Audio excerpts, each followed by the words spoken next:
నేర్చుకున్న రెండవ లక్షణం ఏంటంటే మా రుచి, మంచి టేస్ట్ ఉంటుంది అన్నమాట. నేర్చుకున్న 2 లక్షలు, నేర్చుకున్న 1 లక్ష, 2 లక్షలు అయితే రుచి. దేనికి సాదృశ్యంగా ఉన్నది ఆయన అంటున్నాడు. రెండవది ఏమంటున్నాడు చూడండి, 7:29 రుచి అంటే అర్థం ఏంటి? 29:21 మనుషులు నాకు చెవియొగ్గి నా ఆలోచన వినాలని నేను మాట్లాడిన తర్వాత 4 మాటలు మాట్లాడాలి. మనం మాట్లాడితే ఇప్పుడు ఆయన ఏమంటున్నాడు తెలుసా? మనుషులు నా కోసం వెయిటింగ్ లో ఉన్నారంట. నేను మాట్లాడితే రీప్లై రాదంట ఎదుటి. అంటే ఆయన నోటి మాట రుచి నేర్చుకున్న రెండవ ప్రత్యేకత ఏంటి? రుచి. అంటే నోటి మాట ఎంత ప్రమాదం అనుకున్నామమ్మా, ఎంత డేంజర్ అనుకున్నామమ్మా. మనం మాట్లాడాలని అనుకున్నాం పూర్వం. నేను చెప్పట్లా, దేవుడే చెబుతున్నాను. రోమిలికి రాసిన పత్రిక 3:13-14 నరుడు మాట్లాడాలనే పూర్వం మార్గం పొందకమును పో. రోమిలికి రాసిన పత్రిక 3:13-14 వారి గొంతుగా చూడాలన్నాను. వారి గొంతుకయే తెలిసిన సమాధి. వారి నాలుగుతో మోసం చేసింది. వాళ్ళ పెదవుల కింద సర్ప విషం.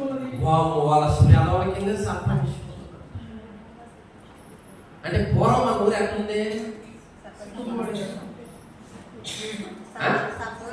తెలిసిన సమాధి. అంటే ఎంతమంది చంపాము అని ఒప్పుకోలేదే. చంపలేదా?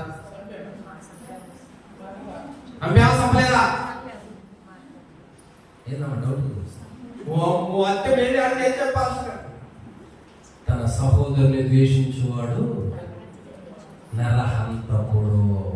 నరహత్య చేయలేదు అనమాకండి. ఇక్కడ వాక్యం ఏమంటారు అనుకున్నప్పుడు దేవుడు అబద్ధికుడు. మనందరూ నరహత్య నోరు ఎలాంటిదో తెలుసా? బహు నీచమైంది, బహు ఘోరమైనది. అది కొన్ని కాపురంలో చిచ్చు పెట్టగలదు, కొంతమందిని నాశనం చేయగలదు, కొంతమందిని మంచి మార్గంలో నడిపించగలదు, చెడ్డ మార్గంలో నడిపించగలదు, ప్రాణం తీయగలదు. నరుడు ఎలా వాళ్ళ గొంతు దేవుడు చూస్తే ఒక్కళ్ళలో మంచి మాట్లాడేవాట, డబ్బులు డైలాగులంట, ఫ్రాంకులంట, ఇది మాట్లాడి కామెంట్ చేస్తాం, తల్లిదండ్రులు కామెంట్ చేస్తాం, తల్లిదండ్రులు తింటాడు, ఇష్టం వచ్చినట్టుగా నోరు ఉపయోగిస్తున్నాడు నరుడు. అందుకే కత్తిపోటు వంటి మాటలు ఉన్నాయి. కత్తిపోటు వంటి మాటలు ఉన్నాయి. అది యాడ్ చేస్తుంది తెలుసా? గుండెలో దూసుకుని వెళ్ళిపోతే బతుకున్నాడు, చచ్చిపోతాడు. నీ నోటిలో ఎవరు నోటి మాట ఎలా ఉన్నాయనుకున్నావు? బాధలో, దుఃఖంలో, రోగంలో, బలహీనతలో, దిగుల్లో ఉన్నవాళ్ళు ఏదో మాట్లాడినంత ఆనంద పొందుతున్నారంట, సంతోషం వస్తుందంట, బాధ పోతా ఉన్నదంట. ఇంకా మాట్లాడితే బాగుండు, ఇంకా యోగు దగ్గర ఉంటే బాగుండు అనే పట్టుగా నోరు ఉన్నదంట. పూర్వలాగా మాట్లాడతావా? నువ్వు పూర్వలాగా డైలాగ్ వదులుతావా? కామెంట్ చేస్తావా? పూర్వలాగా నోరు ఉపయోగిస్తున్నావా? అందుకుగా నీ భూమి మీదకి వచ్చింది ఆయన. నీ మాట వల్ల ఎవరు ఆదరించావు? నీ మాట వల్ల ఎవరు ధైర్యపరచావు? నీ మాట వల్ల ఎవరు మందిరానికి నడిపించావు? నీ మాట వల్ల ఎవరు రక్షించబడ్డారో? నీ మాట వల్ల ఎవరు ప్రార్థన చేయాలనుకున్నారో? ఎవరు వాక్యం చదవాలనుకున్నారో? ఎవరు మందిరానికి రావాలనుకున్నారో? నీ మాటల వల్ల ఎవరు పాపం ఎవరస్తులు సెల్ ఫోన్లో తమ నోరుని పాడు చేసుకుని పాడు మాట్లాడుతున్నారు, చెడిపోయిన మాటలు వింటా ఉన్నారు. నలుగురు కూర్చున్నారంటే వ్యర్థమైన వచ్చుట్లో, వ్యర్థమైన మాటలు. దీనివల్ల ఎవరికి ఉపయోగం? దేనికి ఉపయోగం? పలకబడిన మాటలు, నిరర్థకమైన మాటలు చాలా ఉన్నాయి. దానివల్ల నలుగురికి ఏం ఉపయోగం? లేఖనం అంటలేదా? నీ నోరు దేనికి చేస్తున్నావు? సమాధిగా చేస్తున్నావా? నీ నోరు ఎలా ఉన్నది? సర్ప విషంతో ఉన్నదా? లేకపోతే ఆయన పెదవుల మీద దయారసం ఉన్నదంట. అంటే ఆయన మాట్లాడితే ఎప్పుడుందంటే అమ్మా చచ్చిపోవాలే అనేవాడిని కూడా బ్రతకాలి. మరి ఇప్పుడు మనం మాట్లాడతాం ఉందా? అదే కోపమా, అదే రోషమా, అదే చూడు. 4 అది ఎందుకు ఇచ్చాడు? నోరు ఎందుకు ఇచ్చాడు? నలుగురు వ్యక్తులు విడిపించడానికి. అమ్మా, నలుగురు వ్యక్తులు. చిన్నోడు ఏడురా, మీ దగ్గరకు పంపించారా? యేసును పంపించారా మీ దగ్గరికి? ఏడురా అంటే ఎవరన్నట్టుగానే మేకను కోసి ఆ వస్త్రాన్ని రక్తంలో ఉంచి తండ్రి దగ్గర తీసుకొచ్చి, ఇది నీ కుమారుడిది, అవునో కాదో చూడు. నోరు చూడు ఏం చేస్తుందో, నోరు చూడు ఎంత మోసం చేస్తుందో, నోరు చూడు ఎంత అన్యాయం చేస్తుందో. కన్న తండ్రిని అడిగిపోయామ్మా, కాలేజీకి పోయా. నిజమేనా? నిజమే, పోయింది కాలేజీ కాదు. ఎటోకి తిరిగి నోరు ఏం చేస్తుంది?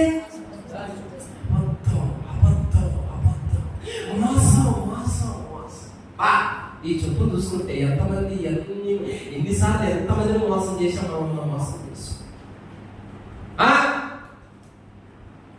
ఎక్కడ నోరు తెరిచిమంటే అది ఎలా ఉంటుందో తెలుసా? తీపిగా ఉండాలి, మధురంగా ఉండాలి, రుచిగా ఉండాలి. కానీ వాళ్ళ గొంతు తెరిచిన సమాజం అంటే నీ సాధారణంగాను అంటాం, సావు అంటాం. అదే చెప్పించే మాటలు ఎందుకు వస్తున్నాయి నోటికి?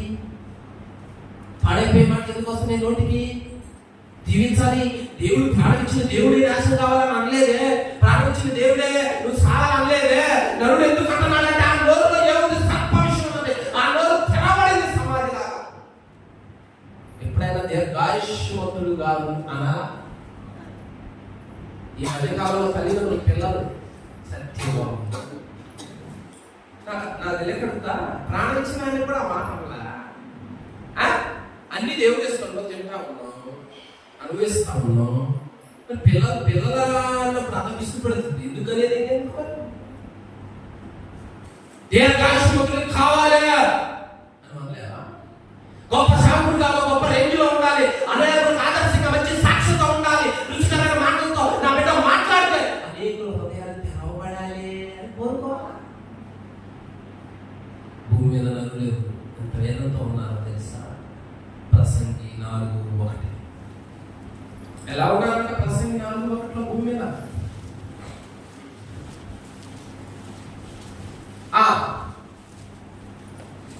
ప్రసంగి 4 పిమ్మట సూర్యుని కింద ఏంటంట? బాధింపబడువారు ఆదరించే దిక్కు లేక, ఆదరించేవాళ్ళు లేరంటమ్మా. చాలు, ఆదరించేవాళ్ళు లేక కన్నీళ్ళు విడుస్తున్నారంట భూమి మీద చాలా మంది. యేసయ్య ఎందుకు పుట్టాడో తెలుసా? ఎందుకు వచ్చినాడో తెలుసా? రెండవదిగా మన నోటితో రుచికరమైన మాటలు మాట్లాడాలి. రుచికరమైన తిన్నప్పుడు తృప్తి పొందుతాం, పుష్టి కలిగి ఉంటాం. రుచికరమైన ఉన్నప్పుడు ఎంతో ఆనందంగా ఉంటది. అలా మన నోటి మాటలో ఉండాలి. సాతాను గారు ఎంతో మందిని బాధింపజేస్తా ఉన్నాడు. ఎవరైనా మందిరానికి వస్తా ఉన్నప్పుడు, ఎంతకాలం మందిరానికి వెళ్ళావు, నీకు ఏమి ఇచ్చాడు దేవుడు అని వాళ్ళు బలహీన పరుస్తుంటే మనం ఏం చేయాలంటే రుచికరమైన మాట ఆడికి దేశకపోయే దేవుడు అన్యాయస్తుడు కాదు, నీకు న్యాయం చేస్తాడని ఉపయోగించాలి. మనం కూడా పోయి నిజమే నిజమే నిజమే అంటే అర్థం ఏంటి? నోరు దేనికి వాడుతున్నావు? నోరు ఎందుకు ఉపయోగపడతా ఉన్నదే? నోరు పరిస్థితి ఏంటే? లేని వార్తలు ఎందుకు పుట్టిస్తున్నావు? అబద్ధాలు ఎందుకు ఆడుతున్నావు? అబద్ధ సాక్షి చెప్పడానికి ఎందుకు వెళ్తా ఉన్నావు? నీ పొదుపాన్ని ఎందుకు నిందిస్తా ఉన్నావు? దేనికి నోరు ఇచ్చాడు? ఎందుకు వాడుతున్నావు? పెట్టిన అడుగు నీతిలో పడ్డదంటే రెండవదిగా రుచి ఉండాలి మాట.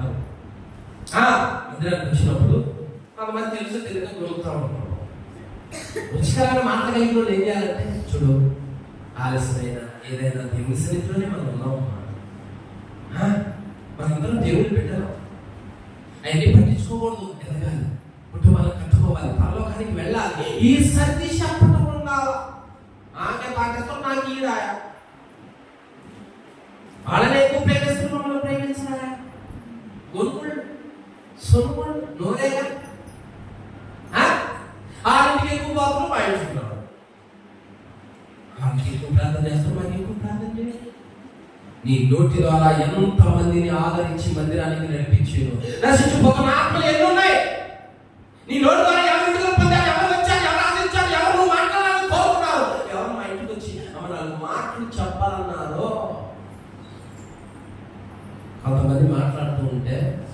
మా ఇంటికి రాకపోతే బాబు నోరు విప్పిందంటే అమ్మ అన్నీ అమ్ముతారంటే నోరు విప్పిందంటే సార్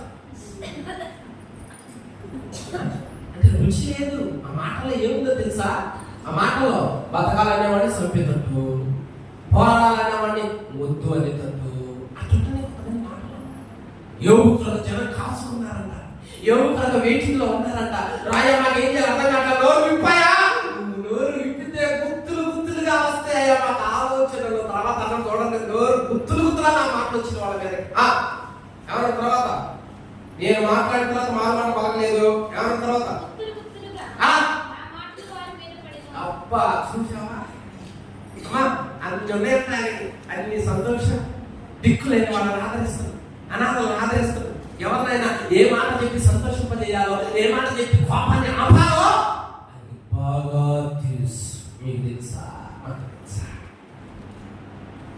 భార్య భర్త మధ్య గొడవ వచ్చిందనుకో, భర్త కోపం వస్తే ఏది కోపడతాం, దెబ్బ కొడితే ఏది కొడతాం, కొట్టు కొట్టు సొంత కొట్ట కొడతాడు. అంటే నోరు ఏం చేస్తున్నావు చూడు, రచ్చ. దేనికి ఉపయోగిస్తున్నా? వాడు పడిపోవడానికి కారణం వారిలోనే.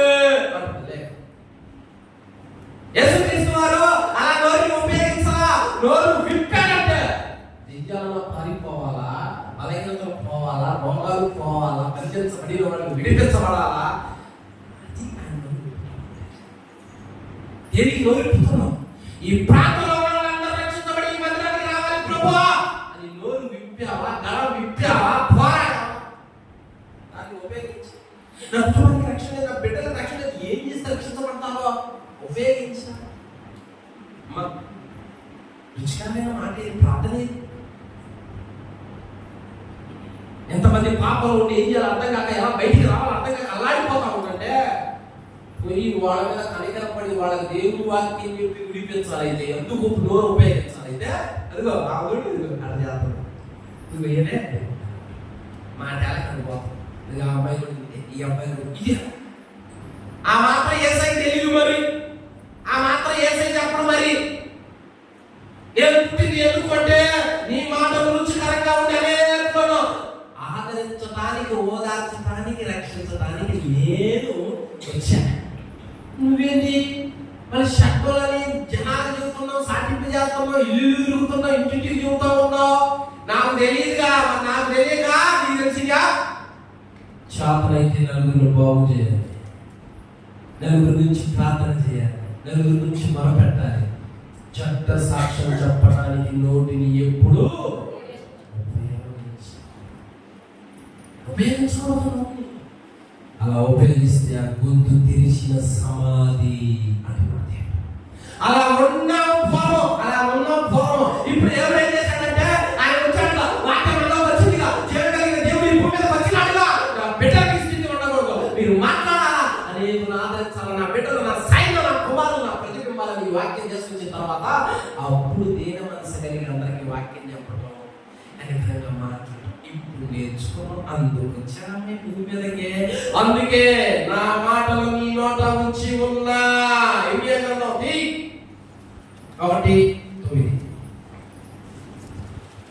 ఇక నుంచి నీ నోరు ఆ విధంగా ఉంటే దేవుడు అంటున్నాడు అది కొట్టివేయబడే.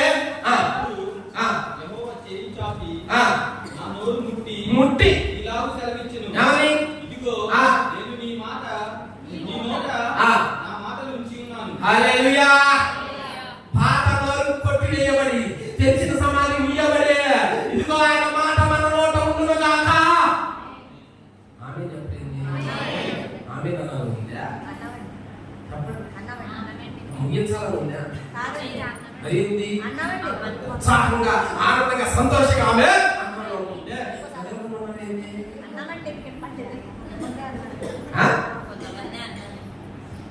దేవుని వాక్యం నలుగురు చదువుతున్నప్పుడు ఎట్లా ఉండాలి తెలుసా? మా వాక్యంలో కొవ్వు మెదడుతో పోస్తారు. ఎవరైనా కొవ్వు మెదడు మాంసం ఏంటంటే ఏడుచుకుంటుంది. ఎప్పుడైనా చప్పరించుకుంటుంది. మరి ఈ వాక్యం చెబుతా ఉంటే మీరు ఎప్పటికి పోనీ వెళ్తా పూర్వం ఏం కూడా అంతే ఉంది. నా నోటి మాటలు అంతే ఉంది. అన్ని డబ్బులు అవి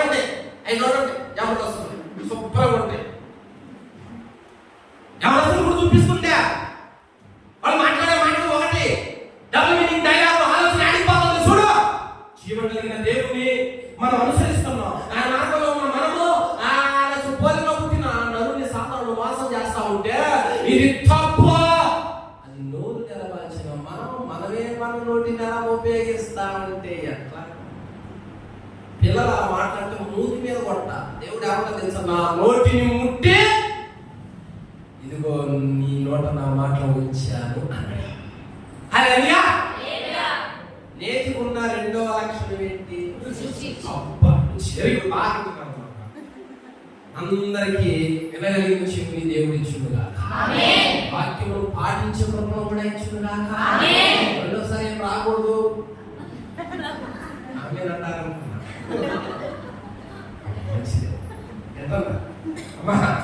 నా మీద కాపే లేదు, నా మీద కాపే లేదు కదమ్మా. వాక్యము చాలా ఇంపార్టెంట్. ఆయన ఒకసారి అమ్మా ఒక ప్రాంతానికి వెళ్ళి యేసుక్రీస్తున్నారు. ఆ ప్రాంతంలో ఉన్న వేసి మారి ఆ ఊరు మొత్తం ఆయన ఏమంటుందో తెలుసా? ఇంకా మా దగ్గర వాక్యం చెప్పాయా? ప్రతిలాగా ఆయన పెట్టుకుని వాక్యం ఉన్నది. ఎప్పుడన్నా విన్నారేమాట? మీ సేవకులు ఇంకా కాశం చెప్పు, ఇంకా కాశం చెప్పు, ఇంకొకరు చెప్పు అన్నా అంటే చెవి దేనికి పనిచేస్తున్నావు సార్ ఆలోచించు. కాబట్టి దేవుడు ఏమంటున్నాడంటే పాప నోరు ఉండకూడదు, బిడ్డ చెప్పించబడే నోరు ఉండకూడదు, తెలిసిన సమాధిగా నోరు ఉండకూడదు, సర్ప విషయంలో నోరు ఉండకూడదు. అది మధురం, అది జీవం, అందులో అభిషేకం ప్రవహించాలి. నేను ఈ భూమి మీదకి వచ్చి నా మాటలు నీ నోట అట్లా ముద్రిస్తే ఇప్పుడు పలుకుతున్నావు, ఇప్పుడు పలుకుతున్నావు. అయ్యా బిడ్డ రాలేదయ్యా, నొప్పించయ్యా, ఇప్పుడు అంటున్నావు, అప్పుడు అది కాదు, నాశనం అయిపోతేనే బాగుందనేవాడు. కొంతమంది ఎందుకు ఊరుసుకోలేదు.